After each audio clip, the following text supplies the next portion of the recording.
அது அத்தனை மணி வரைக்கும் ஏன் திறக்கணும்? அந்த குடினால தானே 4 பேர் குடும்பம் கெட்டு போகுது. இப்போ எங்கள் வீட்டிலலாம் அப்படிதான் இருக்காரு. அப்போ நாங்களாம் எங்கே போய் சொல்ல முடியும்? இப்போ எங்களுக்கு வாடகை வீடு.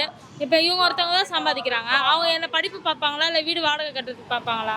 அப்போ அந்த டாஸ்மாக் முன்னா தானே 4 பேர் வேலைக்கு போவாங்க, குடும்பத்தை நல்லா ஓட்ட முடியும். அவனுங்க குடிச்சுட்டு கூட தான் இந்த பாலியல் தொழில்நுட்பம் தான் நடந்துட்டு இருக்குது. வயசு பிள்ளைங்க பாராம அவனுங்களாம் என்ன பண்றது? இந்த குடி தான் அதுக்கெல்லாம் காரணம். குடி கஞ்சா அதெல்லாம் ஒழிச்சாலே 4 பேர் நல்லா தான் இருப்பாங்க, 4 குடும்பம் நல்லா தான் இருக்கும். இவனுங்க கிட்ட கத்தி தான் நம்ம உயிர் போகுது. குழந்தைங்களை வெளியில தனியா இப்ப நானே வந்தேன்னா பயந்து தான் வெளில வரேன். எனக்கு ஒரு பாதுகாப்புன்றது இங்க கிடையாதுன்னு தான் நான் சொல்லுவேன். ஒரு ஆம்பளைங்க நம்பி எங்க போக சொல்றீங்க? யாரை நம்பி போக முடியும்? பொம்பளைங்களே நம்ப முடியும். ஏன் இருக்கு அது இருந்து என்ன பிரயோஜனம் தான் நாங்க கேக்குறோம். ஒரு கம்ப்ளைண்ட் போய் கொடுக்குறோம், எங்களுக்கு இந்த மாதிரி ஒரு விஷயம் நடக்குது, இந்த ஏரியால இது இருக்குன்னு சொன்னா ஆக்ஷன் எடுக்கணும். ஏன் எடுக்க மாட்டீங்க? அதுக்கு ஏங்க நிறைய தடவை கொடுத்துருக்கோம். ஒரு விஷயம் நடக்குதுன்னா போய் கொடுக்குறோம், அந்த ஆக்ஷன் எடுக்கணும். இல்ல அதுக்கு ஏதாவது முயற்சி பண்ணணும். இந்த பண்றோம், எஃப்ஐஆர் போடுறோம், அது இதுன்னு தான் சொல்றாங்க. அதுக்கான ஒரு நடவடிக்கை அங்க எடுக்கலையே, எதுவுமே நடக்கலையே. எல்லாம் நடந்துருச்சு, ஆனா இது வரைக்கும் நடக்கல. அதனால குடும்பம் தான் நாசம், பொம்பளைங்க பிள்ளைங்க தான் நாசம். எவ்வளவு நாளைக்கு நிர்மிச்சிருக்கீங்க? தாண்டி என்ன இதாச்சு?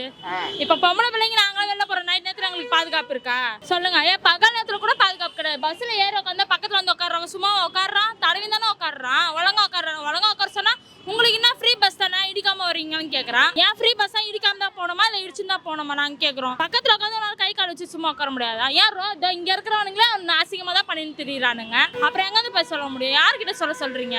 சொன்னா சொல்லுவாங்க, ஏமா ரோட்னா அப்படிதான் இருக்கும், பப்ளிக்னா அப்படிதான் இருக்கும் தான் சொல்லிட்டு போவானுங்க. வந்துன்னா தட்டி கேட்பானுங்க, அடிச்சு கேட்க போறாங்களா ஏன்டா இப்படி அது பண்ணுன்ட்டு.